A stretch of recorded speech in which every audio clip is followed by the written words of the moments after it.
തലവൻ്റെ പ്രൊഡ്യൂസറാണ്. ഈ ഷോ ചാവേർ എന്ന ചിത്രങ്ങൾക്ക് ശേഷം അരുൺ നാരായൺ പ്രൊഡക്ഷൻസും സിജോ ലണ്ടൻ സ്റ്റുഡിയോസും ചേർന്നാണ് ഈ സിനിമ നിങ്ങളുടെ മുന്നിൽ 24-ാം തീയതി എത്തിക്കുന്നത്. ജിസ്സാണ് ഡയറക്റ്റ് ചെയ്തിരിക്കുന്നത്. ബിഷേട്ടനും ആസിഫ് അലിയും, മെയും, അനുശ്രീ, ഗിരീഷ് പോത്തൻ, ജാഫർ ഇടുക്കി, കോട്ടയം നസീർക്ക, ശങ്കർ രാമകൃഷ്ണൻ, രഞ്ജിയേട്ടൻ, ഒരുപാട് താരങ്ങളുണ്ട് സിനിമയിൽ. ട്രെയിലർ വന്നിട്ടുണ്ട് ഇതിനോട് അങ്ങനെ നിങ്ങൾക്കതെല്ലാം മനസ്സിലായിട്ടും വിശ്വസിക്കുന്നു. സിനിമയെക്കുറിച്ച് എനിക്ക് തോന്നുന്നു ജിസ് സംസാരിച്ചു തുടങ്ങും. നമുക്കൊരു ഇൻട്രാക്ഷൻ സെഷനിലേക്ക് പോവാം. ആദ്യമേ താങ്ക് യു എല്ലാവരും വന്നതിന്. നമ്മുടെ സിനിമയെ സപ്പോർട്ട് ചെയ്യാൻ ആണ് നിങ്ങളെല്ലാവരും കൂടിയിരിക്കുന്നതിന് ഒരുപാട് ഗ്രാറ്റിറ്റ്യൂഡ് ഉണ്ട്. ഞാൻ ചെയ്തുകൊണ്ടിരിക്കുന്ന പാറ്റേണിൽ നിന്ന് വളരെയധികം മാറി ചെയ്യുന്ന ഒരു സിനിമയാണ് തലവൻ. തീർച്ചയായിട്ടും ഇത് ത്രില്ലർ ജോണറിൽ വരുന്ന സിനിമയാണ്. 24-ാം തീയതി മെയ് 24-ന് റിലീസാവുകയാണ്. അപ്പോൾ അതിനെക്കുറിച്ച് കൂടുതൽ അറിയിക്കാനും നിങ്ങളുടെ ചോദ്യങ്ങൾക്ക് മറുപടി പറയാനും വേണ്ടിയിട്ടാണ് എനിക്കിത്. അത്രയേ ഉള്ളൂ. Thank you.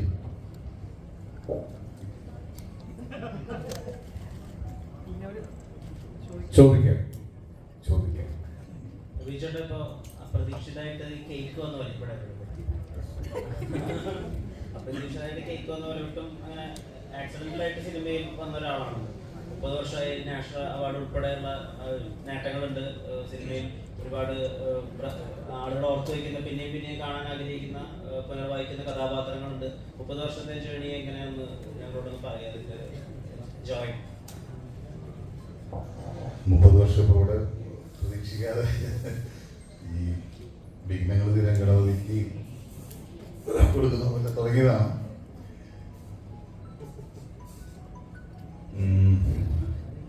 ഒരുപാട് സന്തോഷമുണ്ട് ഈ ജേണി എന്ന് പറഞ്ഞാൽ അൺഎക്സ്പെക്റ്റഡ് ആയിട്ട് തുടങ്ങിയതാണ്.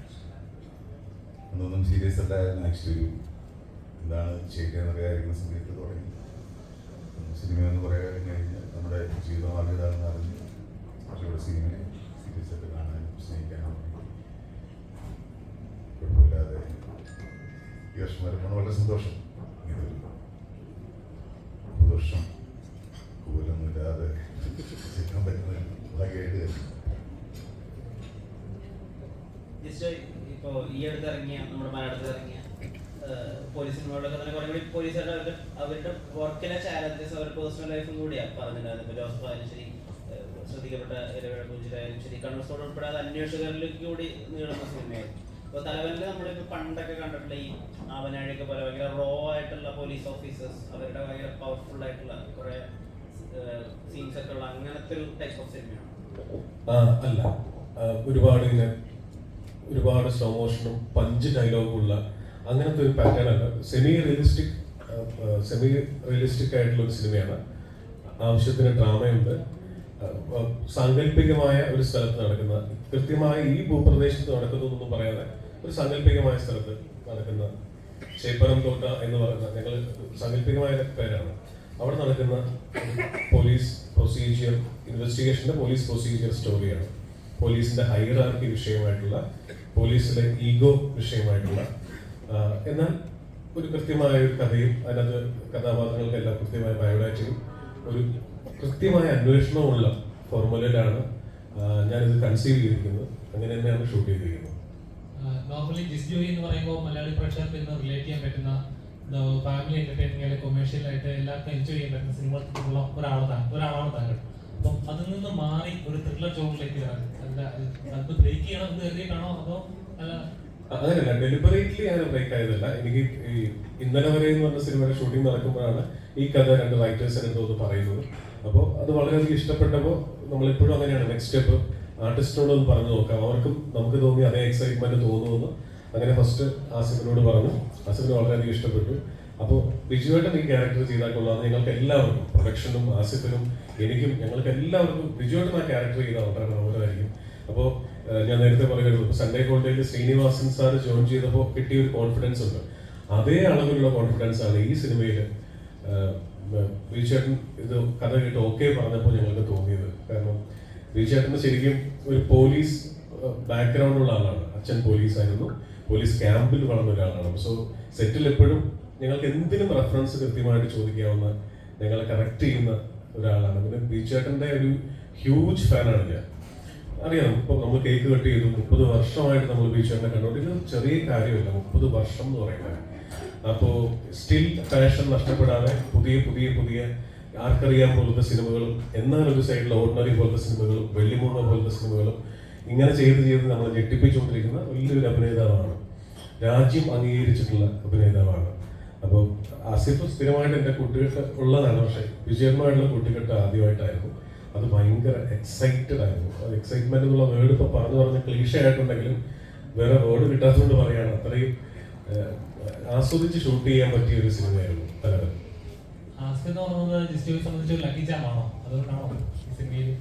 അത് തീർച്ചയായിട്ടും എനിക്ക് അങ്ങനെ പ്രത്യേകിച്ച് അങ്ങനെ ഒരു ലക്കി ചാം എന്നുള്ള വേർഡിനകത്തുള്ള വിശ്വാസത്തിനപ്പുറം ഇതുവരെ ചെയ്ത സിനിമകൾക്കൊക്കെ ആസിഫ് ഫിറ്റ് ആയിരുന്നു കഥാപാത്രം. ഇതുവരെ ചെയ്ത എല്ലാ പടങ്ങളും, ഇപ്പോൾ ഈ സിനിമ ഉൾപ്പെടെ. അപ്പോൾ അത് ട്രെയിലർ കണ്ടവർക്ക് മനസ്സിലാവും, രണ്ടുപേരും കട്ടയ്ക്ക് പിടിച്ച് ചെയ്തിട്ടുണ്ട്. അപ്പോൾ അങ്ങനെയാണ് അതിനെ കാണുന്നത്. ട്രെയിലറൊക്കെ കാണുമ്പോൾ മേച്ചേച്ചിയുടെ ക്യാരക്ടർ എന്ന് പറയുമ്പോൾ ഫിസിക്കലി ഡിസേബിൾ ആയിട്ടുള്ള ഒരു ആളായിട്ടാണ്. അപ്പം ഇതുവരെ ചെയ്ത് വെച്ചതിൽ ഈ ക്യാരക്ടർ എത്രത്തോളം ചലഞ്ചിങ് ആയിരുന്നു? ഇതിലെ സുനിത എന്ന് പറഞ്ഞ ക്യാരക്ടർ ഒരു ചെറിയൊരു എന്താ പറയുന്നത്, ഫിസിക്കലി ഒരു ചെറിയൊരു ഇഷ്യൂ ഉള്ള ഒരാളാണ്. എനിക്ക് അങ്ങനെ ഒരു ക്യാരക്ടർ ചെയ്ത് പരിചയമൊന്നുമില്ല. അപ്പോൾ ഒരു ദിവസം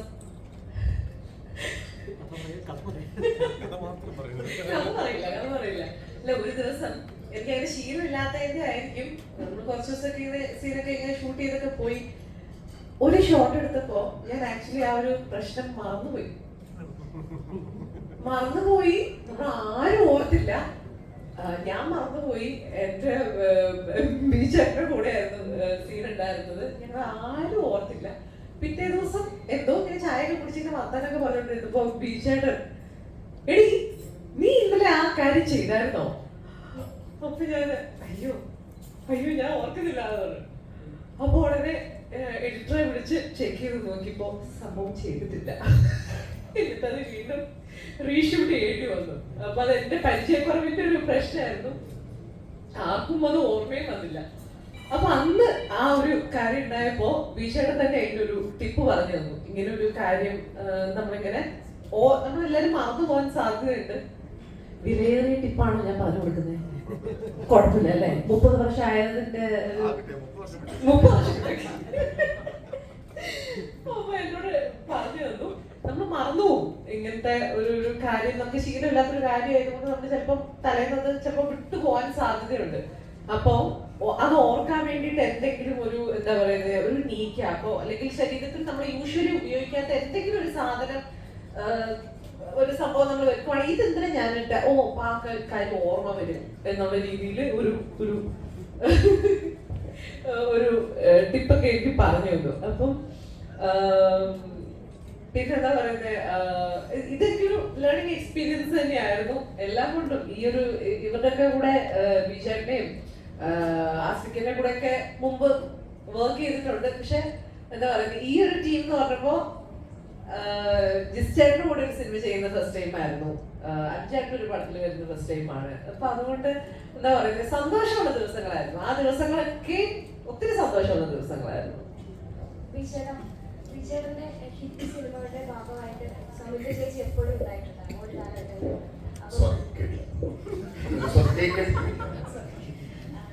ഒരു കാലഘട്ടത്തില് വിജയന്റെ ഹിറ്റ് സിനിമകളുടെ ഭാഗമായിട്ട് സമിത ചേച്ചി ഉണ്ടായിരുന്നു. അപ്പൊ 30 വർഷം പൂർത്തിയാക്കുന്ന ഈ അവസരത്തിൽ സമിത ചേച്ചിയെ പറ്റി എന്താണ് പറയാനുള്ളത്? സമിത ചേച്ചി കൂടെ കൂടിയിട്ട് 22 വർഷമായിട്ടുണ്ട്. ഒന്നുകൂടെ ക്ലിയർ ആയിട്ട്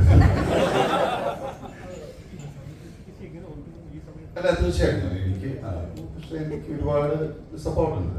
ഒരു ഫാമിലി ബാക്ക്ഗ്രൗണ്ട് നമുക്ക് കറക്റ്റ് ആയാൽ മാത്രമല്ല നമുക്ക് ഫ്രീ ആയിട്ട് സിനിമകളൊക്കെ ചെയ്യാം. അപ്പോൾ ഈ സിനിമയിൽ നിന്ന് വന്ന ഒരാളെന്ന രീതിയിൽ സപ്പോർട്ട് വളരെ വലുതാണ്. സിനിമകൾ കണ്ടിട്ടാണെങ്കിൽ നമ്മുടെ കുഴപ്പങ്ങളായിരിക്കും കൂടുതലായിട്ട് ചെയ്യാൻ, അപ്പോൾ അത് കറക്റ്റ് ചെയ്യാൻ വേറെ സിനിമകൾ കാണാൻ പ്രേരിപ്പിക്കാത്ത സിനിമ സപ്പോർട്ട് തന്നെയാണ് തീർച്ചയായും. ഇപ്പോൾ ഒരുപാട് പോലീസ് കഥാപാത്രങ്ങൾ നമ്മൾ കണ്ടു. ഇപ്പോൾ പണ്ട് നമ്മുടെ പോലീസ് കഥാപാത്രം എന്ന് പറയുമ്പോൾ സുരേഷ് ചേട്ടനായിരുന്നു ഓർക്കുന്നത്. ഇപ്പോൾ അത് വിജയേട്ടനിലേക്ക് മാറിയിട്ടുണ്ട്. ഇപ്പോൾ ഇത് കോൺഷ്യസ് ആയിട്ട് എടുക്കുന്നതാണോ അതോ അത് ചെയ്യാൻ നല്ല ഇഷ്ടമായിട്ട് ചെയ്യുന്നതാണോ? ഇത് ആക്ച്വലി സംഭവിച്ചു പോകുന്നതാണ്. അപ്പോൾ തുടക്കത്തിൽ ശ്രദ്ധിക്കാതെ അന്ന് കിട്ടുന്ന കഥാപാത്രങ്ങൾ ചെയ്തു പോയിട്ട് ഇപ്പോൾ നമ്മുടെ ഒരു അപ്പിയറൻസും ഒരു സീരിയസ് റോൾസുമാണ് കൂടുതൽ ചെയ്തത്. അപ്പോൾ ആ സമയത്ത് സപ്പോർട്ടീവ് പോലീസ് ക്യാരക്ടേഴ്സ് റോൾസ് വന്നിട്ടുണ്ട്. സിനിമയിൽ കൂടുതൽ ഓപ്ഷന് പോകാതെ ഒരാൾ ഒരു ക്യാരക്ടർ ചെയ്തത് വർക്കൗട്ടായിട്ട് ആക്ച്വലി അയാൾ എന്ന് വിളിക്കും. അങ്ങനെ കുറേ സിനിമകൾ ചെയ്തിട്ടുണ്ട്. പിന്നെ നമുക്കിങ്ങനെ ഒരു ക്ലീഷയായിട്ട് കുറേ ആൾ അതിൽ നിന്ന് മാറിയില്ല. പിന്നെ വീണ്ടും അത് തുടങ്ങിയത് അനുരാഗിക്കുമ്പോഴാണ് ഞാൻ ആസിയൊക്കെ ചെയ്തതിന് ശേഷം. പിന്നെ പോലീസ് ക്യാരക്ടേഴ്സ് ഒരു പലരും ഒഴിവാക്കുന്നു. പക്ഷേ ചില കഥകൾ നമുക്ക് ഭയങ്കര ഇഷ്ടമാവും ചെയ്യാൻ. അപ്പം അതിന് ആ സമയത്ത് കൂടുതൽ ഇഷ്ടം കഥയോട് വരുമ്പോൾ ആ ഒരു പ്രേക്ഷകത്തെ പറ്റി അധികം ബോധമില്ലാതിരിക്കും. അതുപോലെ തന്നെ അയ്യപ്പൻ കോശി എന്നൊക്കെ വരുമ്പോഴത്തേക്കും ഒരു ഈഗോസ്റ്റിക് ഒരു ഇതുണ്ടല്ലോ, അതുപോലെ തന്നെയാണ് പോലീസിലുള്ള ഒരു ഈഗോസ്റ്റിക് ഇതാണോ ഈ കഥ പറയുന്നത്? ട്രെയിലർ വന്നപ്പോൾ അങ്ങനെ ഒരു സൂചന ഉണ്ടായിരുന്നു. ഇതൊരു ഈഗോ ബേസ്ഡ് സിനിമയല്ല ആക്ച്വലി. പക്ക ഒരു പോലീസ് പ്രൊസീജിയറാണ്. രണ്ടുപേരും വർക്ക് ചെയ്യുന്ന പോലീസിലാണെന്ന് ഒരു ഇൻവെസ്റ്റിഗേഷൻ, ഒരു തറോ ഇൻവെസ്റ്റിഗേഷൻ, ത്രില്ലിംഗ് ആണ്. ഒരു സിറ്റിംഗ് നടന്ന സീനിലേക്ക് എന്താണെന്ന് നടക്കാൻ പോകുന്നത് നമുക്ക് കഥ കേട്ടപ്പോൾ ഉണ്ടായിരുന്ന അതേ ആകാംക്ഷ പ്രേക്ഷകരിലേക്ക് എത്തിക്കാൻ വേണ്ടിയിട്ടും നല്ല രീതിയിൽ മേക്ക് ചെയ്യുന്നത് തന്നെയാണ്. ഇപ്പോ ചില ആക്ടേഴ്സ് പോലീസ് റോള് ചെയ്യുമ്പോഴാണ് അവരുടെ ഒരു സ്റ്റാർഡം ഒക്കെ അടുത്ത ലെവലിലേക്ക്. ഇപ്പോൾ സൂര്യ സിംഗം ചെയ്തു, അല്ലെങ്കിൽ കമലഹാസൻ കാക്കിസറ്റൊക്കെ ചെയ്യുമ്പോഴാണ് അത് അവരുടെ സ്റ്റാർഡം നെക്സ്റ്റ് ലെവലിലേക്ക് പോകും. അപ്പോൾ ഇവിടെ ആയാലും ഇപ്പോൾ ഈ 1.5 വർഷം കൊണ്ട് 5 ട്രാൻസ്ഫർ എന്നൊക്കെ പറയുന്നത് ഒരു വലിയ മാസ് കാര്യമായിട്ടല്ല നമുക്ക് ഫീൽ ചെയ്യുന്ന ട്രെയിലർ കാണുമ്പോൾ. അപ്പോൾ ഇത് ആ വിധത്തിൽ സ്റ്റാർഡം കൂടി കുറച്ചുകൂടി എക്സ്പ്ലോർ ചെയ്യുന്ന പടമായിരിക്കും ആസിഫയുടെ തലവരെ. അങ്ങനെ ചോദിച്ചാൽ അത് കണ്ടു നോക്കിയതിനു ശേഷം നിങ്ങൾ ജഡ്ജ് ചെയ്യേണ്ടതാണ്. കാര്യത്തില് ഭയങ്കര സൂപ്പർ നാച്ചുറൽ ആയിട്ടുള്ള ഒരു പോലീസ് ഓഫീസറോ ഈ പറയുന്ന പോലെ കാക്കയോ അങ്ങനെയുള്ള റെഫറൻസ് ഒരു സമയത്ത് മലയാള സിനിമയിൽ ഉണ്ടായിരുന്നു. നമുക്ക് കാണാൻ ഇഷ്ടപ്പെടുന്ന പോലീസ് ഓഫീസർ എന്ന് പറയുമ്പോൾ എപ്പോഴും ഭയങ്കര മസ്കുലർ ആയിട്ടുള്ള ഭയങ്കര സ്റ്റൈലിഷ് ആയിട്ടുള്ള ഓഫീസേഴ്സ് ആയിരുന്നു. പക്ഷെ നമുക്ക് മലയാള സിനിമയിൽ എപ്പോഴും കുറച്ചും കൂടെ നമ്മുടെ ഒരു എവറിഡേ ലൈഫിൽ കാണുന്ന പോലത്തെ പോലീസുകാരോടാണ് നമുക്ക് താല്പര്യം. അപ്പൊ അങ്ങനത്തെ ഒരു പോലീസുകാരൻ ചെയ്യാനാണ് എന്നെ കൊണ്ടും പറ്റുള്ളൂ. എനിക്കൊരു ഭയങ്കര ഭീകരനായ ഒരു പോലീസ് ഓഫീസർ ആവാൻ പറ്റുമെന്ന് എനിക്ക് തോന്നുന്നില്ല. അപ്പം അത്തരത്തിലുള്ള ലിമിറ്റേഷൻസിൽ നിന്നുകൊണ്ടാണ് ഈ സിനിമ ചെയ്തിട്ടുള്ളത്. പക്ഷെ ഇതുവരെ ഇപ്പൊ കൂമനിലും കുറ്റവും ശിക്ഷയിലും ഒക്കെ ചെയ്തതിനേക്കാൾ ചിലപ്പോൾ കുറച്ചുകൂടെ കൊമേഴ്ഷ്യൽ ആയിട്ടുള്ള ഒരു ഫ്ലേവർ ഈ കാർത്തിക് എന്ന് പറഞ്ഞ ക്യാരക്ടറിനുണ്ടാവും. തീർച്ചയായിട്ടും അത് അങ്ങനെ കിട്ടിയാൽ സന്തോഷം.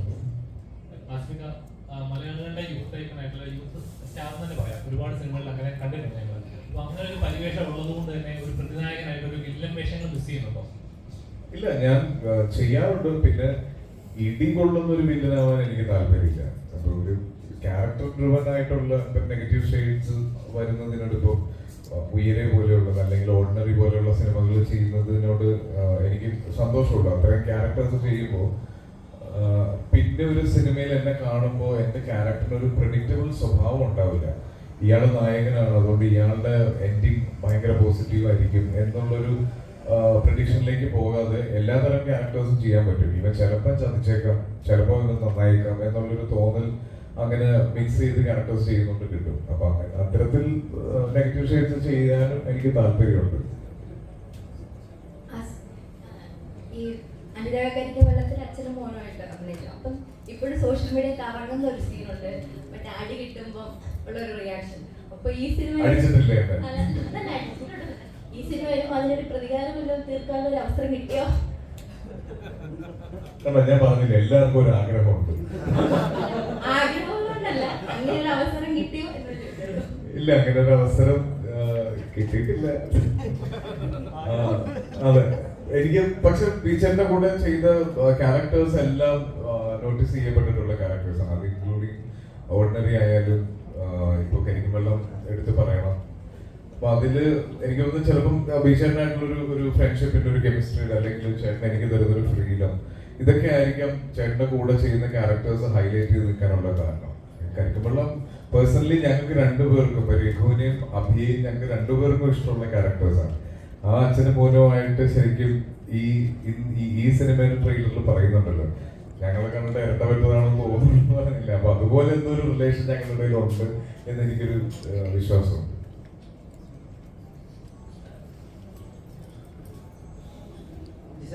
നേരിട്ട് കണ്ടപ്പോൾ നമുക്ക് കോടതിയുടെ ഒരുപാട് പ്രൊസീജിയർ കാര്യങ്ങളൊക്കെ മനസ്സിലായിട്ടുണ്ട്. ചില സിനിമകളൊക്കെ അങ്ങനെ എഡ്യൂക്കേറ്റിംഗ് ആണല്ലോ, അങ്ങനത്തെ ഒരു പരിപാടി തലവല്ലോ?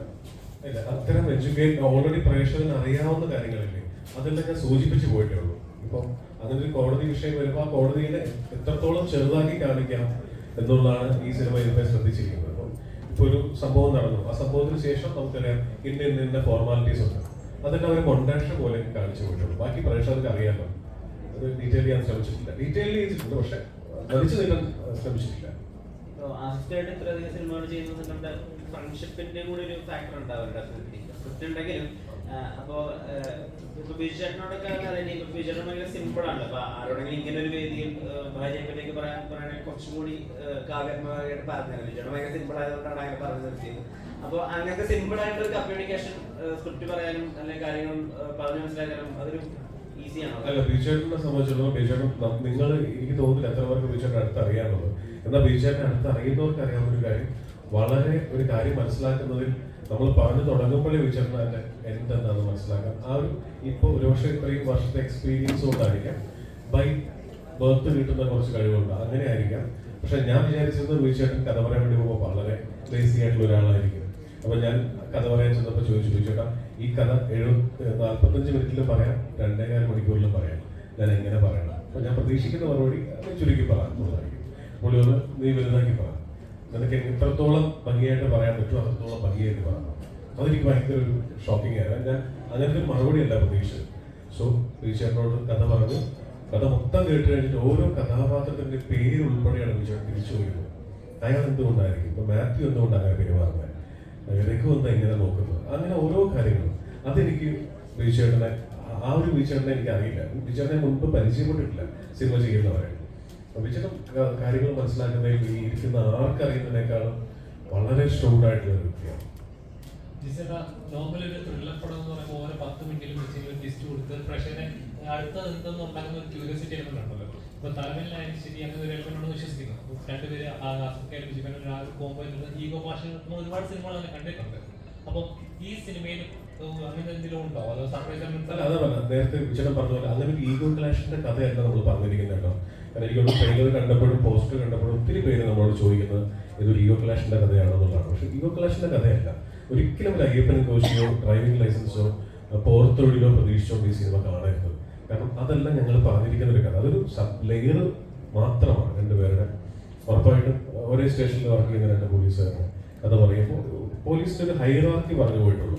പോലീസിലുള്ള ഒരു ഹൈറാർക്കി ഉണ്ടല്ലോ, കോൺസ്റ്റബിളിന്റെ മുകളിൽ SI, SIയുടെ മുകളിൽ CI, അങ്ങനെ ആ ഹൈറാർക്കി തമ്മിലുള്ള ഈഗോ പറഞ്ഞു പോയിട്ടുണ്ട്, ഇവര് തമ്മിലുള്ള ഈഗോ പറഞ്ഞു പോയിട്ടുണ്ട്. പക്ഷെ ഈഗോ അല്ല ഈ സിനിമ. ഇത് കൃത്യമായിട്ട് ഞാൻ തുടക്കത്തിൽ പറഞ്ഞ പോലെ പോലീസ് ഇൻവെസ്റ്റിഗേഷൻ തന്നെയാണ്, ഒരു കുറ്റാന്വേഷണ കഥയാണ്. ഇപ്പൊ മലയാള സിനിമയുടെ ഏറ്റവും സുവർണ കാലഘട്ടം എന്നാണ് ഇപ്പോൾ ഭയങ്കര സൂപ്പർ ഹിറ്റ് ആയിട്ട് ഓടിക്കൊണ്ടിരിക്കുന്നു. സുപ്രണയകത വലിയ വിജയമാണ്. ഇപ്പോൾ ഏറ്റവും ഇൻഡസ്ട്രി ഹിറ്റ് എന്നൊക്കെ പറയാവുന്ന രീതിയിൽ മഞ്ഞുമലും അല്ലെങ്കിൽ പ്രേമലും ഒക്കെ 100 കോടിയിലേക്കുന്നു. അപ്പോൾ നമ്മുടെ ഒരു പ്രൊഡക്റ്റ് ആയിട്ട് വരുമ്പോൾ ഇപ്പോൾ സത്യം പറഞ്ഞാൽ പ്രഷറാണോ അതോ നല്ലതാണെങ്കിൽ സ്വീകരിക്കുമായ കോൺഫിഡൻസ് ആണോ? എന്താ പ്രൊഡ്യൂസർ എന്ന രീതിയിൽ എങ്ങനെ? പ്രഷറില്ല. നമ്മൾ ജെന്യുവനായിട്ട് എഫേർട്ട് എടുക്കുന്നു.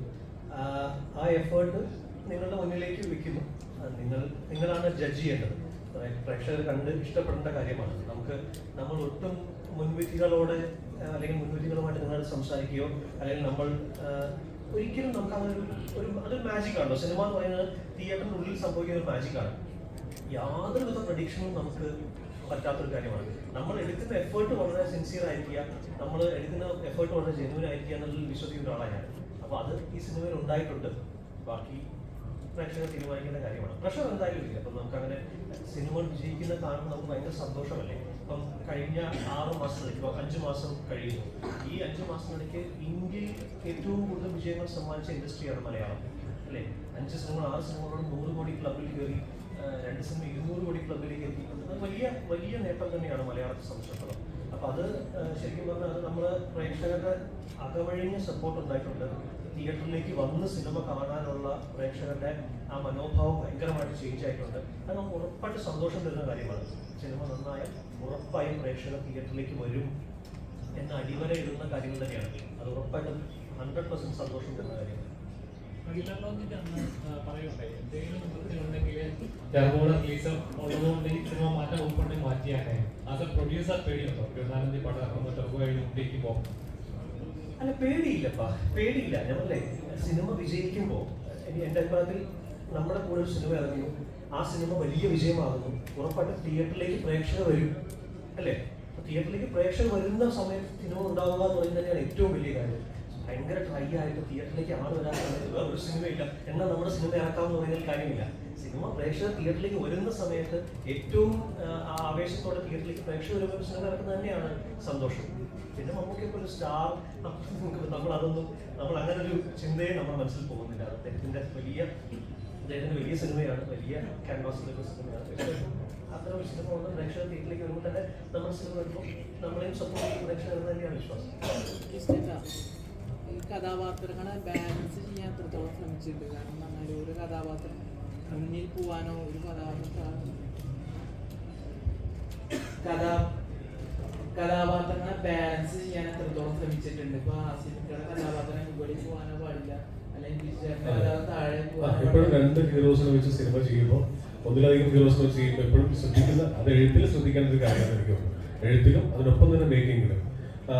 കാരണം 2 പേരും ഫേസ് വാല്യൂ ഉള്ള, 2 പേരും മാർക്കറ്റ് വാല്യൂ ഉള്ള, ഫാൻസ് ഉള്ള, എന്താ പറയാ, അങ്ങനത്തെ 2 താരങ്ങളാണ്. സോ ഫസ്റ്റ് ശ്രദ്ധിക്കുന്നത് 2 പേർക്ക് നമ്മളായിട്ടൊരു കുഴപ്പം ഉണ്ടാക്കരുത്. പിന്നെ എത്രത്തോളം ഇത്രയും ഹൈ പൊട്ടൻഷ്യൽ ആയിട്ടുള്ള 2 ആർട്ടിസ്റ്റുകളാണ്. അവരെ എത്രത്തോളം ജെല്ല് ചെയ്ത് ഉപയോഗിക്കാൻ പറ്റും, എത്ര മനോഹരം ഉപയോഗിക്കാൻ പറ്റും എന്നുള്ളത് ശ്രദ്ധിച്ചിട്ടുണ്ട്.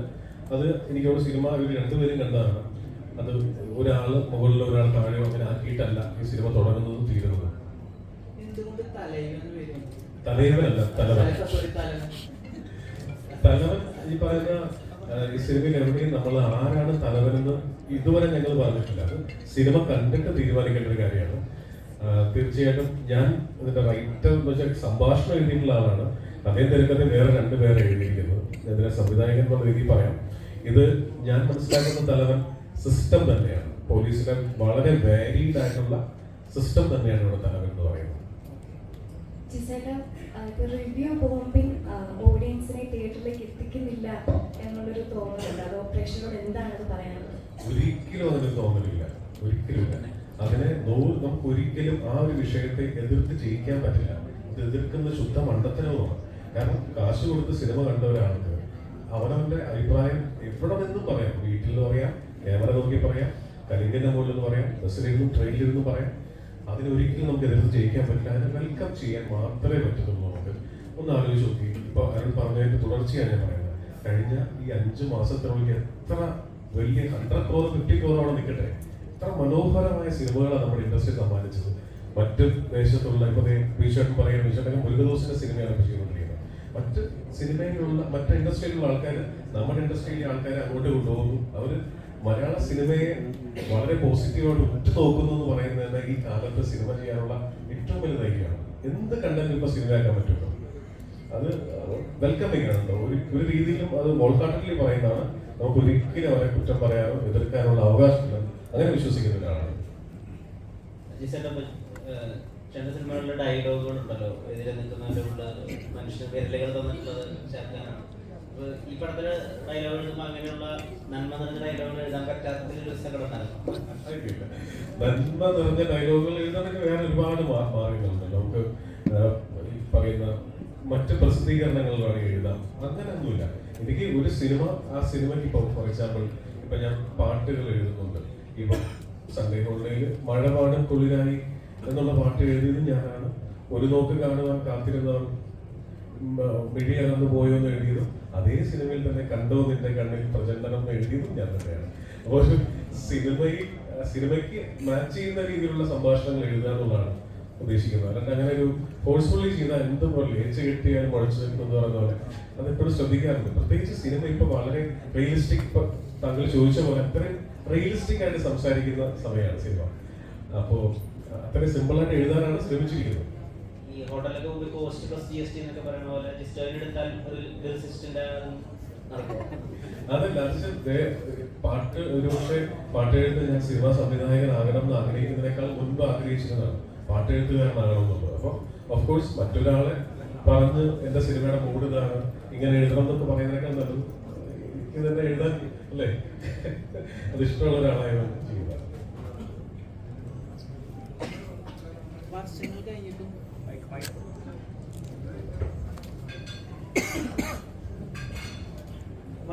കഴിഞ്ഞിട്ടും ആസിഫുകളുടെ ഇപ്പോഴും ഉപയോഗിക്കപ്പെടുന്ന 2 സീൻസാണ് ട്രാഫിക്കിലെ ആ സ്മൈലും ഇപ്പൊ പറഞ്ഞ പോലെ വെള്ളത്തിലെ അടി കിട്ടുന്ന സീൻ, അങ്ങനത്തെ എന്തെങ്കിലും പെർഫോമൻസ് മൊമെന്റ്സ് ഇതിലുണ്ടോ? ഉണ്ട്, തീർച്ചയായിട്ടും. ആ ഈ പറയുന്ന കാർത്തിക് എന്ന് പറയുന്ന കഥാപാത്രം ഡിമാൻഡ് ചെയ്യുന്ന ഒരു തരത്തിലുള്ള പെർഫോമൻസസ് ഉണ്ട്. ഈ പറയുന്ന എന്താ പറയുക, ഒരു ഡയറക്ടറുടെ കൈ കിട്ടുമ്പോൾ പൊട്ടൻഷ്യൽ ഉള്ള 2 ആർട്ടിസ്റ്റുകൾ, ഏത് ആർട്ടിസ്റ്റിനെ കൈ കിട്ടിയാലും നമുക്കത് ഉപയോഗപ്പെടുത്താൻ പറ്റിയില്ലെങ്കിൽ അത് മറ്റാർക്കും അതിന് ഉത്തരവാദിത്തം ഷെയർ ചെയ്യാനും ഞാൻ ആഗ്രഹിക്കുന്നില്ല. അവരുപയോഗിക്കാൻ പറ്റിയിട്ടില്ലെങ്കിൽ അത് എൻ്റെ മാത്രം മിസ്റ്റേക്കാണ്. ഉപയോഗിച്ചിട്ടുണ്ടെങ്കിലും അത് എൻ്റെ മാത്രം പ്ലസ് ആണ്. അതാണ് എല്ലാ ഡയറക്ടേഴ്സിനും എല്ലാ റൈറ്റേഴ്സിനും അതിന് തന്നെയാണ്. പ്രത്യേകിച്ച് ഇവർ ചെയ്തിരിക്കുന്ന കഥാപാത്രങ്ങളെ കുറിച്ച് നമ്മൾ പറയുന്നത് നേരത്തെ പറഞ്ഞ പോലെ ആർക്കറിയാമോ ചെയ്തത് വിജുവേട്ടനാണ്. അതേ വിജുവേട്ടൻ തന്നെ ഓർഡിനറിയും വെള്ളി മൂവിയും ചെയ്തത്. അപ്പുറത്ത് ശ്രീവാച്ചൻ കെട്ടിയുള്ളാണ് മാലാക, ഷോൾഡർ ചെയ്യാൻ ഭയങ്കര ബുദ്ധിമുട്ടുള്ള കഥാപാത്രമാണ്, ഉയരയിലെ കഥാപാത്രം. അപ്പോൾ അത്രയും ഹൈ പൊട്ടൻഷ്യൽ ആയിട്ടുള്ള ആർട്ടിസ്റ്റുകളെ കിട്ടുമ്പോൾ ഏറ്റവും മനോഹരമായിട്ട് ഉപയോഗിക്കാൻ ശ്രമിച്ചിട്ടുണ്ട്. ബാക്കി നിങ്ങൾ കണ്ടിട്ട് പറയുന്നു. ഇപ്പൊ നീമ്പോടിക്ക് വിനീത് ശ്രീനിവാസൻ എന്ന പോലെ ആശീഷക്ക് എന്താണ് ജിസ്റ്റോയ് ആണല്ലോ, ഒരു ഏത് സമയത്ത് ഒരു താങ്ങായിട്ട് വരും, അങ്ങനെ തോന്നുന്നുണ്ടോ? ഒരു കോംപ്ലിമെന്റ് അല്ലേ കറക്റ്റ് സമയത്താണ് വരുന്നത്. കറക്റ്റ് സമയത്ത് അങ്ങനെ പറഞ്ഞത് സിനിമ നന്നാവട്ടെ എന്നല്ലേ? കറക്റ്റ് സമയത്ത് കുറച്ച് ഫെയിലിയറിലെ സിറ്റുവേഷനിലോ കടന്നു പോകുന്ന സമയത്ത് ഒരു താങ്ങായി സപ്പോർട്ടായിട്ട് വരുന്നതാണ് ഞാൻ ഉദ്ദേശിച്ചത്. അങ്ങനെ തന്നെയല്ലേ? അതായത് അങ്ങനെയല്ല. ഞാൻ എപ്പോഴും ആസിഫിനെ എനിക്ക് താങ്ങായിട്ടാണ് എനിക്ക് തോന്നിയിട്ടുള്ളത്. കാരണം ബൈസൈക്കിൾ ദിവസം മുതൽ എത്രയോ ആർട്ടിസ്റ്റിനോട് കഥ പറഞ്ഞിട്ട് അവർക്ക് ആർക്കും മനസ്സിലാവാത്ത സിനിമയാണ് ആസിഫ് എനിക്ക് കൈ തന്നത്. അന്ന് മുതൽ എനിക്ക് നിങ്ങൾ പറയുന്നത് ഡിപ്ലോമസി കൊണ്ട് പറയുന്നല്ല, തിരിച്ചാണ് തോന്നുന്നത്. 1.5 വർഷം കൂടുമ്പോഴെങ്കിലും ഒരു സിനിമ ചെയ്യാൻ ഇദ്ദേഹം ഉള്ളതുകൊണ്ട് പറ്റുന്നുണ്ട്.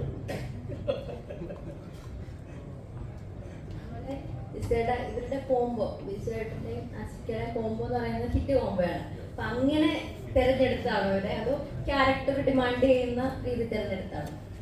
ക്യാരക്ടർ ഡിമാൻഡ് ചെയ്യുന്നത് ഫസ്റ്റ്. പിന്നെ എനിക്ക് ഭയങ്കര ഇഷ്ടമുള്ള, ഇപ്പൊ ഞാൻ പറഞ്ഞ ഇപ്പൊ ലാൽ സാറിനെ എനിക്ക് ഭയങ്കര ഇഷ്ടമാണ്. ഞാൻ ഒരുപാട് പരസ്യങ്ങൾ അദ്ദേഹത്തെ വെച്ച് സംവിധാനം ചെയ്യാനായിട്ട് 50-55 പരസ്യങ്ങൾ സംവിധാനം ചെയ്യാനുള്ള ഭാഗ്യം ഉണ്ടായിട്ടുണ്ട്. പക്ഷെ സിനിമ ചെയ്യാൻ പറ്റിയിട്ടില്ല. അതുപോലെ ആഗ്രഹമുള്ള ഒരാളാണ് വിജയേട്ടൻ. ഞാനിപ്പോഴും ഓർക്കുന്നുണ്ട്, ഞാൻ ഓർഡിനറി എന്ന് പറയുന്ന സിനിമയിൽ ജിഷ്ണുവിന് വേണ്ടിയിട്ട് ഞാൻ ശബ്ദം കൊടുത്തത്. അപ്പോൾ അത് ഡബ് ചെയ്തുകൊണ്ടിരിക്കുമ്പോൾ ആദ്യമായിട്ട് പാലക്കാട് ഭാഷ ഒരാളും മനോഹരമായിട്ട് കൈകാര്യം ചെയ്തത്. കാരണം ഞാനൊരു ഡബിങ് ആർട്ടിസ്റ്റ് ആയിട്ട് തുടങ്ങിയാണ് 2000-ൽ. അപ്പൊ എനിക്കറിയാം ഒരു ഡബിങ്ങിൽ ആർട്ടിഫിഷ്യൽ അല്ലാതെ ഒരു ആക്സെന്റ് പിടിക്കൽ എന്ത് ബുദ്ധിമുട്ടുള്ള കാര്യമാണ്. അങ്ങനെ ആക്സെന്റ് പിടിക്കുന്നത് ഞാൻ കണ്ടിരിക്കുന്ന ഏറ്റവും വലിയ കില്ലാടി എന്ന് പറയുന്നത് മമ്മൂക്കയാണ്. അതിപ്പോ പറയേണ്ട ആവശ്യമില്ല. രാജമാണിക്യമാണെങ്കിലും പ്രാഞ്ചിയേട്ടനായിക്കോട്ടെ, നിങ്ങൾ ശ്രദ്ധിച്ചിട്ടുണ്ടാകും രാപ്പകൽ എന്ന് പറയുന്ന സിനിമയിൽ അദ്ദേഹം പാലക്കാട് പിടിച്ചിരിക്കുന്നത്, ലൗഡ് സ്പീക്കർ വേഷം എന്ന് പറഞ്ഞ സിനിമയിൽ കോഴിക്കോട് പിടിച്ചിരിക്കുന്നത്. അത്രയും സട്ടിലായിട്ട് ഭാഷ പിടിക്കുന്ന ഒരാൾ നമ്മൾ എപ്പോഴും ഞെട്ടിയിരിക്കുന്ന മമ്മൂക്കയെ കണ്ടിട്ടാണ്. അതുപോലെ ഒരു ഞെട്ടലായിരുന്നു എനിക്ക് ഓർഡിനറി ആണ്. കാരണം പാലക്കാട് ഭാഷ അത്രയും മനോഹരമായിട്ടാണ്. അപ്പൊ അതിന്റെ ഞാൻ ഡബ് ചെയ്തതിന്റെ നെക്സ്റ്റ് ഡേ എനിക്ക് സംയുക്ത ചേച്ചി വെച്ചിട്ട് ഒരു പരസ്യം ഉണ്ടായിരുന്നു. അപ്പൊ ഞാൻ ചേച്ചിയോടാണ് ഞാൻ ആദ്യമായിട്ട് പറഞ്ഞത്, ചേച്ചി വിജയോട് എനിക്ക് യാതൊരു പരിചയമില്ല, ചേച്ചി വീട്ടിൽ ചെല്ലുമ്പോൾ പറയണം, ഞാൻ പടം കണ്ടു, അസലായിരിക്കുന്നു, ചേട്ടൻ മനോഹരമായിട്ട് ഡബ് ചെയ്തിട്ടുണ്ട്, അസലായിട്ടുണ്ടെന്ന് പറയുന്നത്. അതുപോലെ തന്നെ ഇപ്പൊ ഡബിങ്ങിന്റെ കാര്യം പറഞ്ഞോണ്ട് ചോദിക്കാണ്, പുഷ്പയുടെ ഡബിങ് വല്ലതും ആയോ? പുഷ്പ എനിക്ക് ജൂലൈയിലാണ് അവർ നമ്മളെ ബ്ലോക്ക് ചെയ്തിരിക്കുന്നത്, ഒരാഴ്ച ബ്ലോക്ക് ചെയ്തിട്ടുണ്ട് പുഷ്പ 2 ഡബിങ്ങിന് വേണ്ടി. അത്രയും ഇപ്പൊ അറിയുള്ളൂ. അതിപ്പോ ഈ യങ് ആയിട്ടുള്ള ക്യാരക്ടേഴ്സ് ചെയ്യാൻ പറ്റുന്ന നമുക്കൊരു ടൈം സ്പാൻ ഉണ്ടല്ലോ. അപ്പോൾ അത് ഇപ്പൊ മറ്റു നടന്മാരെയൊക്കെ നോക്കുമ്പോൾ അത് കുറച്ചുകൂടി കൂടുതലാന്ന് തോന്നിയിട്ടുണ്ട്. ഇപ്പൊ സോൾട്ട പേപ്പർ തൊട്ടിട്ട് ഇപ്പൊ തലവൻ വരെയും യങ് ആണല്ലോ. അത് ഒരു ചോയ്സ് ആണോ? അത് എപ്പോഴും അങ്ങനെ ശരീരം കൊണ്ടിരിക്കുക, അതൊരു കോൺഷ്യസ് എഫേർട്ടായിട്ട് എടുത്തിട്ടുണ്ടോ? ഇല്ല, എന്റെ അടുത്തേക്ക് വരുന്ന ക്യാരക്ടേഴ്സ് അങ്ങനെയുള്ളത് ആയതുകൊണ്ടാണ്. ഞാനായിട്ടൊരു കോൺഷ്യസ് എഫേർട്ട് അതിനു വേണ്ടി ഇട്ടിട്ടില്ല. എന്നാലും ഈ പറഞ്ഞ പോലെ യങ്ങായിട്ട് ഇരിക്കുമ്പോൾ മാക്സിമം യങ്സ്റ്റർ കഥാപാത്രങ്ങൾ ചെയ്യണം എന്നുള്ളൊരു ആഗ്രഹമുണ്ട്. വർഷങ്ങൾക്ക് ശേഷം എന്ന് പറയുന്ന സിനിമയിൽ ഒരു ഗസ്റ്റ് റോൾ ചെയ്തിരുന്നു. അതിൻ്റെ അകത്താണ് അങ്ങനെ കുറച്ച് ഏജ്ഡ് ആയിട്ടുള്ള ഒരു ലുക്കിൽ ട്രൈ ചെയ്തു. അപ്പം ഉറപ്പായിട്ടും അങ്ങനെ വന്നാൽ ഇപ്പം ഈ കുറ്റവും ശിക്ഷയും ചെയ്യുന്ന സമയത്തും സാജൻ എന്ന് പറഞ്ഞ ആൾ എനിക്ക് തോന്നുന്നത് എൻ്റെ ആക്ച്വൽ പ്രായത്തിനേക്കാളൊക്കെ കുറെ കൂടെ മെച്ചുവേർഡ് ആയിട്ടുള്ള ഒരു ക്യാരക്ടറായിരുന്നു. ഇപ്പം ഞാൻ ബോധപൂർവം അങ്ങനെ ചൂസ് ചെയ്യാറില്ല, പക്ഷെ എൻ്റെ അടുത്തേക്ക് വരുന്നതിൽ കൂടുതൽ എന്നെ അട്രാക്ട് ചെയ്യാറുള്ളത് എനിക്ക് തോന്നുന്നത് യങ്സ്റ്റർ ക്യാരക്ടേഴ്സ് തന്നെയാണ്. പിന്നെ ഈ ന്യൂ ജനറേഷൻ ലേബൽ ഒന്ന് പൊളിക്കണം എന്നുള്ളൊരു ആഗ്രഹം ഉള്ളതുകൊണ്ടാണ് ഹണിബി, കിളിബോയി പോലുള്ള സിനിമകൾ പിന്നെ ഒരു ഗ്യാപ്പ് വന്നത്. അപ്പൊ അതിലേക്ക് തിരിച്ചു പോകാനുള്ള ശ്രമത്തിലാണ്. ഈ നമ്മളെല്ലാവരും വലിയ പ്രതീക്ഷയോടുകൂടി കണ്ടുവരുന്ന സിനിമയാണ് രോഹിത്തിന്റെ സിനിമ. അപ്പോൾ are you ready for Denver എന്ന് പറയുന്ന ടിക്കറ്റൊക്കെയുടെ ആ ഒരു പോസ്റ്റർ ഭയങ്കര വൈറലായിരുന്നു. മലയാളത്തിൽ അങ്ങനെ ഒക്കെ പോലുള്ള ഒരു ആൾ അത് കുറച്ച് റയർ ആയിരുന്നല്ലോ. അപ്പോൾ ഡെൻവർ എപ്പോൾ ഓണായിരിക്കും, ടിക്കറ്റൊക്കെ എപ്പോൾ ഓണാവും? ഇപ്പൊ എനിക്കൊരു കംപ്ലീറ്റ് റിക്കവറി പറഞ്ഞിരിക്കുന്നത് 9 months ആണ്. ഷൂട്ടിനിടയിൽ എനിക്കൊരു ആക്സിഡന്റ് ആയി. അപ്പം അതിനുശേഷം എനിക്ക് തോന്നുന്നൊരു സെപ്റ്റംബറോട് കൂടി അല്ലെങ്കിൽ ഒരു ഓഗസ്റ്റ് എൻഡോട് കൂടി അത് ജോയിൻ ചെയ്യാനുള്ളൊരു പരുവത്തിലേക്ക് എത്തും. കാര്യം ആ സിനിമ ഒരു ഫുൾ കോൺഫിഡൻസിൽ ചെയ്യേണ്ട ഒരു സിനിമയാണ്. ഞാൻ ഇതുവരെ ചെയ്തതിൽ ഏറ്റവും വലിയ സിനിമയാണ്. ഒരു ത്രൂ ഔട്ട് ആക്ഷൻ വരുന്ന ഒരു പക്ക തിയേറ്റർ എലമെന്റ്സ് ഉള്ള ഒരു കൊമേഴ്ഷ്യൽ സിനിമയാണ്. അപ്പോൾ അതൊരു കോംപ്രമൈസ് ഇല്ലാതെ തന്നെ ചെയ്യണമെന്നുണ്ട്. ഇപ്പോൾ ഞാൻ ഫിസിക്കലി ഫിറ്റ് ആവണോ അതിന്. അപ്പോൾ അതിനുള്ളൊരു എഫേർട്ട് ഞാൻ എൻ്റെ ലൈഫിൽ ഏറ്റവും നല്ല ഷേപ്പിൽ ഇരിക്കുമ്പോഴാണ് എനിക്ക് ആക്സിഡന്റ് പറ്റിയത്. പിന്നെ അതെല്ലാം ഒലിച്ചു പോയി. ഇപ്പൊ രണ്ടാമത് ഞാൻ സെറ്റ് ചെയ്തുകൊണ്ടിരിക്കുകയാണ്. ലണ്ടൻ സ്റ്റുഡിയോസിൽ ആക്ച്വലി ബിസിനസ്സുകൾ എന്നുള്ള വിധത്തിൽ എടുത്തു നോക്കുകയാണെങ്കിൽ ഏറ്റവും അധികം സക്സസ് പെർസെൻറ്റേജ് കുറവുള്ള ഒരു കാര്യമാണ് സിനിമ. എന്നിട്ട് നമ്മൾ സിനിമ ചെയ്യണമെങ്കിൽ അതാണ് നമുക്ക് ആ പാഷൻ വേണം, ഇഷ്ടം വേണം. ഇപ്പോൾ ആദ്യ സിനിമയാണല്ലോ ഈ സിനിമ പ്രൊഡ്യൂസ് ചെയ്തേക്കാം. ആ ഒരു ഐഡിയ അത് തലവന്ന സബ്ജക്റ്റിനോടുള്ള ഇഷ്ടം കൊണ്ടാണ്. അല്ല, കാരണം ലണ്ടൻ ബേസ് ചെയ്ത് നടന്ന ഒരു ഒട്ടുമിക്ക മലയാള പടങ്ങളുടെയും ഭാഗമായിട്ട് പ്രവർത്തിക്കാൻ എനിക്ക് ശ്രമിച്ചിട്ടുണ്ട്. അപ്പോൾ അതിനെ എനിക്ക് കുറച്ച് നാളത്തെ അറിയാം, അതുപോലെ ആസിനെ അറിയാം. അങ്ങനെ ഒരു പ്രൊജക്റ്റ് വന്നപ്പോൾ ഇതിന് മുമ്പ് പല പ്രൊജക്റ്റ് ഞങ്ങൾ ട്രൈ ചെയ്തു, പക്ഷെ നടന്നില്ല. ഇത് ഇങ്ങനെ പ്രൊജക്റ്റ് ഓണായി വന്നപ്പോൾ പെട്ടെന്ന് സ്റ്റാർട്ട് ചെയ്തു. അതിൽ ബിസിനസ് ഒരു എലമെന്റ് ഉണ്ട്, but something to do with a good film. വിജയണം കുറച്ചും പേർ പറഞ്ഞ പോലെ പ്രേക്ഷകരെ ഞെട്ടിക്കുന്ന ആത്മീയ സിനിമയിലെ കഥാപാത്രം പോലെ അല്ലെങ്കിൽ റീസണായിട്ട് പ്രേക്ഷകർ ഏറ്റവും കൂടി ഞെട്ടിയ ഗിരിതലിന്റെ ആ കഥാപാത്രമുണ്ട്. അപ്പോൾ സുരേഷേട്ടനായിട്ട് പോലീസ് സ്റ്റേഷൻ നടക്കുന്ന ചേട്ടൻ സൈക്കോ മോഡിലേക്ക് പോകുന്ന ട്രാൻസ്ഫോർമേഷൻ ഉണ്ട്. പ്രേക്ഷകരെ ഏറ്റവും കൂടി ഞെട്ടിച്ച തലവലില് അതേപോലെ പ്രേക്ഷകരെ ഞെട്ടിക്കുന്ന ഒരു കഥാപാത്രമാണ്. കഥാപാത്രം മാത്രമായിട്ടല്ല, നല്ലൊരു ഫയറുള്ളൊരു സ്റ്റോറിയാണ് ആക്ച്വലി. പിന്നെ അതിൻ്റെ സീൻസ് എല്ലാം സ്റ്റേഷനായിട്ട് കണക്റ്റഡ് ആണ്. രണ്ട് ഒരേ സ്റ്റേഷനിൽ 2 പേരും ഓൾഡാണ് പറയാൻ. അപ്പോൾ അതിൻ്റെ ഒരു ഫയറുണ്ട്. ഓരോ സീൻ ടു സീൻ പോകുമ്പോഴും കാരണം ഓൾമോസ്റ്റ് നമ്മൾ ഓർഡറിലാണ് ഷൂട്ട് ചെയ്യുന്നത്. ഒരു ഗ്രാഫിക് ബേസ് ഒക്കെ നമുക്ക് അഭിനയിച്ചുകൊണ്ടിരുന്നു. സ്ക്രിപ്റ്റുള്ളതിനേക്കാൾ എനിക്കാണ് ഒരുപാട് ഈ പെർഫോം ചെയ്ത് വരുന്നതിനനുസരിച്ച് ഡയലോഗ്സും അതിൻ്റെ ഒരു ടെമ്പോ ഏരിയയിലൊക്കെ വന്നായിട്ട് മനസ്സിലാക്കും. ഞാൻ ഓരോ സീനിനും ആവശ്യമില്ലാത്തൊരു സീൻ ഈ മൂവിയിലില്ല. ഓരോ സീനും അടുത്ത എന്താണെന്ന് അറിയാണ്ട് ഒരു ആകാംക്ഷ കൊണ്ടുപോകുന്ന രീതി പെർഫോമൻസ്. എല്ലാ സീനും പെർഫോമൻസ് സീൻസ് തന്നെയാണ്. ലൈറ്റ് സീൻസ് വളരെ കുറവാണ് ആക്ച്വലി സിനിമയിൽ. എല്ലാ സീൻസിലും അങ്ങനെ ഒരു ആകാംക്ഷ ഉണ്ട് എന്ന് പറഞ്ഞു. അപ്പൊ കഥ പറയുമ്പോൾ അടുത്ത് എന്താണെന്ന് അറിയാനുള്ള ഒരു ആകാംക്ഷ വീട്ടിലുണ്ടായിരുന്നു. തീർച്ചയായിട്ടും അതുകൊണ്ടാണ് ഞാനൊരു 2.5 മണിക്കൂർ ഇരുന്ന് ഫുൾ അത് കേട്ടതിൻ്റെ ഒരു സീൻ ടു സീൻ പോകുമ്പോൾ നമുക്ക് അടുത്ത് കേൾക്കാൻ തോന്നുന്നു. അത് പറയുമ്പോൾ തന്നെ ഉണ്ടായിരുന്നു. ഒരുപടി മോഡിലാണ്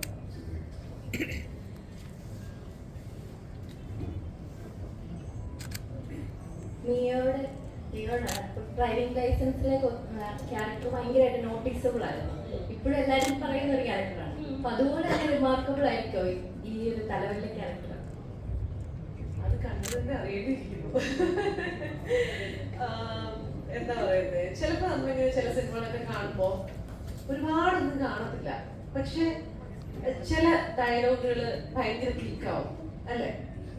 ഇപ്പൊ തന്നെ നേരത്തെ ഇവിടെ സംസാരിച്ചത് പറയുന്നത് മോൻ ഹാപ്പിയാണോ എന്ന് ചോദിക്കുന്നുണ്ടായിരുന്നു. ഒറ്റ മോൻ ഹാപ്പിയാണോ ആ ഒരൊറ്റ ഡയലോഗേ ഉള്ളൂ, പക്ഷെ അതെല്ലാവരും ഏറ്റെടുത്തില്ലേ? അപ്പൊ അതേപോലെ നമ്മൾ നോക്കുവാണെങ്കിൽ ഒരുപാട് സിനിമകളിലുണ്ട്. ചില ചെറിയ കാര്യങ്ങൾ വളരെ ക്ലിക്കായി വരുന്നത്.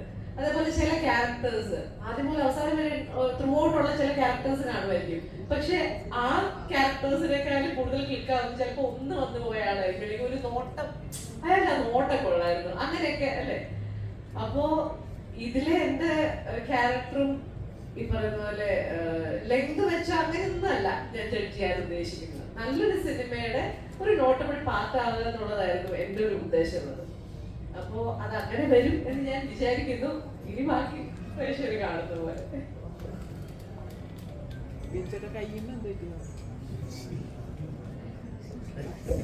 ഇവിടെ മുരുകദോസിന്റെ ശിവകാർത്തികനോടൊപ്പം തമിഴ് സിനിമ ചെയ്തുകൊണ്ടിരിക്കുകയാണ്. വലിയ ആക്ഷൻ സീക്വൻസുകളൊക്കെ ഉള്ളത് അതല്ലേ ഉള്ളൂ എന്നുള്ളത് ഹാപ്പി ആയിട്ടിരിക്കുന്നത്. അതെ അതെ അതെ അതെ, ചെന്നൈയിൽ നിന്ന് വിഷ്വൽ ഷൂട്ടിംഗ് ഇടയ്ക്കെന്നാണ് വന്നത്. അവിടെ മുരുകദോസ് സാറിന്റെ ശിവകാർത്തികേയൻ സിനിമയിൽ വിച്ചേട്ടനാണ് പ്രധാന വേഷം ചെയ്യുന്നത്. അപ്പോൾ അവിടെ നിന്നാണ് അദ്ദേഹം വന്നത്. വലിയ ഫൈറ്റ് സീക്വൻസുകളൊക്കെയാണ് അവിടെ നടക്കുന്നതെന്നൊക്കെയാണ് പറഞ്ഞത്. അതിനെ പറ്റിയിട്ട് എന്തെങ്കിലും പറയുമോ? ഇതിനെ പറ്റിയാണ് അല്ല, അതൊരു ദിവസത്തിൽ തന്നെയാണ് ശിവരാത്രി വലിയ ബഡ്ജറ്റ് കൊമേഴ്സ്യൽ വലിയൊരു ഒരു വർഷത്തോളം എല്ലാം ഷൂട്ട് ചെയ്ത മൂവിയാണ്.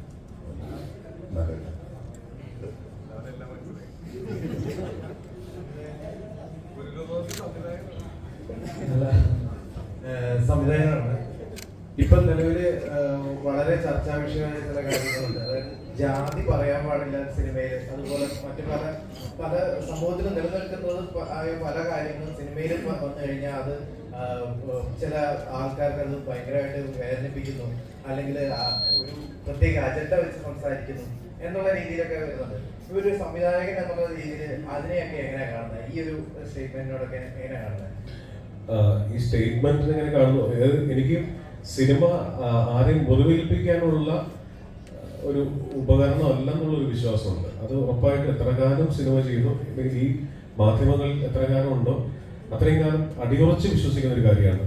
ഒരു സമൂഹത്തെയും പ്രത്യേകിച്ച് മതസമൂഹത്തെ ഒരു കാരണവശാലും ബ്രേക്ക് ചെയ്യാനുള്ള, മുറിവേൽപ്പിക്കാനുള്ള ഉപാധിയല്ല ഏറ്റവും പവർഫുൾ ആയിട്ടുള്ള മീഡിയം എന്ന് പറയുന്ന സിനിമ. കാരണം ഈ ലോകത്തെല്ലാം നഷ്ടപ്പെട്ടിരിക്കുമ്പോഴും ദൈവമേ എന്ന് വിശ്വസിച്ച്, ഒരു മതത്തിൽ വിശ്വസിച്ച്, ഒരു ബിലീഫിൽ പോകുന്ന ആൾക്കാരുണ്ട്. അവരുടെ കോൺഫിഡൻസ് കളയുന്ന ഒരു പരിപാടി എനിക്ക് സപ്പോർട്ട് ചെയ്യാൻ പറ്റുന്നതല്ല. പിന്നെ നമ്മളിവിടെ ഈ നാട്ടിൽ ജീവിക്കുമ്പോൾ ഈ നാട്ടിൻ്റെ നിയമങ്ങളുണ്ട്. ഇപ്പൊ നമ്മൾ പുകവലി ആരോഗ്യത്തിന് ഹാനികരം എന്ന് എഴുതി കാണിക്കുന്നത് പോലെ സെൻസർ ബോർഡും അതിന് നിഷ്കർഷിച്ചിരിക്കുന്ന ആൾക്കാരും എന്ത് പറയുന്നോ അതിനെ പാലിച്ചുകൊണ്ട് സിനിമ ചെയ്യാന്നുള്ളതാണ് ഞാൻ പറയുന്ന കാര്യം. അതൊന്നും വെല്ലുവിളിക്കാനായിട്ട് ആഗ്രഹിക്കുന്ന ഒരാളല്ല ഞാൻ പേഴ്സണലി. എന്തായാലും സക്സസ്ഫുൾ ആയിട്ട് സിനിമ കണ്ടിട്ട് ഞങ്ങൾ ആശംസിക്കുന്നു. ഒരുപാട് പേർ ഇഷ്ടപ്പെടുന്നു. സെറ്റിന്റെ ഫസ്റ്റ് എക്സ്പീരിയൻസ് കൂടിയാണ്, വലിയ ഹിറ്റ് ആവട്ടെ. 24-ാം തീയതി കാണാൻ വരുന്ന പ്രേക്ഷകരോട് എന്താണ് പറയാനുള്ളത്? 24-ാം തീയതി കാണാൻ വരുന്ന പ്രേക്ഷകരോട് നമ്മൾ എല്ലാ സിനിമയും, ഞങ്ങളുടെ സിനിമ മാത്രമല്ല എല്ലാ സിനിമയും വളരെ ഹാർഡ് വർക്ക് ചെയ്ത് ഉണ്ടാക്കുന്ന സിനിമകളാണ്. അപ്പോൾ കോവിഡൊക്കെ വന്നിരിക്കുന്ന സമയത്ത് നമ്മൾ അത്ഭുതപ്പെട്ടിട്ടുണ്ട്, നമ്മൾ ആശങ്കപ്പെട്ടിട്ടുണ്ട് ഇനിയൊരു നല്ല കാലം ഉണ്ടാവും, തിയേറ്ററിലേക്ക് ആൾക്കാർ തിരിച്ചു വരുമെന്നൊക്കെയുള്ളൂ. പക്ഷെ അതൊക്കെ മാറിയിട്ട് മലയാളം സിനിമ എന്ന് പറയുമ്പോൾ നമ്മൾ മനസ്സുകൊണ്ട് 1000 സെല്യൂട്ട് അടിക്കുന്ന ഒരു കാലത്താണ് ജീവിക്കുന്നത്. എന്തുതരം കണ്ടന്റും നല്ലതാണെങ്കിൽ, എത്ര റിവ്യൂ ബോംബിംഗ് ഉണ്ടെങ്കിലും നല്ല സിനിമ വിജയിപ്പിക്കുന്ന പ്രേക്ഷകരെ അവർ തന്നെയാണ് ഞങ്ങൾക്ക് വിശ്വാസം. അതുകൊണ്ട് തന്നെ ഞങ്ങൾ ഒരു രീതിയിലുള്ള വീരവാദമോ ക്ലെയിമോ ഈ സമയത്ത് ഞങ്ങൾ ചെയ്യുന്നില്ല. 24-ാം തീയതി നിങ്ങൾ കണ്ടിട്ട് തീരുമാനിക്കും തലവൻ എങ്ങനെയുണ്ടെന്നുള്ളത്. നിങ്ങൾ എന്റർടൈൻ ചെയ്യിക്കാനുള്ള രീതിയിൽ പക്ക കൊമേഴ്ഷ്യൽ സിനിമയായിട്ടാണ് ഇത് ഷൂട്ട് ചെയ്തിരിക്കുന്നത്. ബാക്കിയെല്ലാം ഞങ്ങൾ പ്രേക്ഷകരെയും ദൈവത്തിനെയും മാത്രം വിശ്വസിക്കുന്നു. നിങ്ങൾ ഫസ്റ്റ് ഡേ തന്നെ പടം കാണണം. നിങ്ങൾക്ക് എന്ത് തന്നെ തോന്നിയാലും ആത്മാർത്ഥമായിട്ടുള്ള ഹോണസ്റ്റ് ഒപ്പീനിയൻ നിങ്ങളുടെ പ്ലാറ്റ്ഫോമിൽ നിങ്ങൾ എഴുതണം, നിങ്ങൾ പറയണം. Thank you.